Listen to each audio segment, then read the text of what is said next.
আমরা দীর্ঘধারীরা নেতা হতে পারিনি। একটু বসতে হবে সবার। রসুল বহু আগে বলে গেছেন, তোমাদের মাঝে আছে নেতা, তোমাদের মাঝে বীর সভ্য সাথী, তোমাদের নেতৃত্ব তোমরা খুঁজে পেয়েছো, তোমরাই গড়বে নতুন বাংলাদেশ। সারা দেশের মানুষ রাস্তায় নেমে এসেছে। সরকারে যারা এখনো ক্ষমতা আঁকড়ে বসে আছেন তাদের বলতে চাই, দেয়ালের লিখন করুন। এইভাবে আর মানুষকে সাথে রাখতে পারবেন না। আরো গুলি চালানো কোনো লাভ নেই। আজকে সারা ঢাকা যেসব জায়গায় বেশি গুলি চলেছে, সেখানে আরো শত গুণে আমার ভাইয়েরা আমার বোনেরা নেমে এসেছে।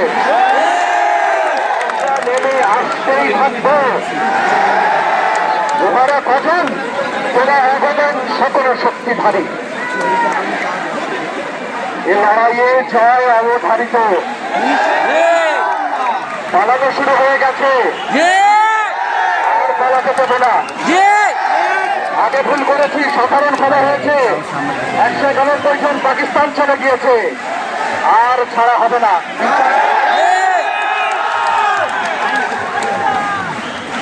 এই জনতা আজ জেগে উঠেছে, বিচার হবেই।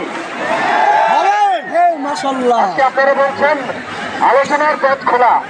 আমার ভাইয়ের, আমার বোনের, আমার সন্তানের রক্তের উপর কিসের আলোচনা? যদি বলেন ক্ষমতা ছাড়বেন, তাহলে আসুন এখানে।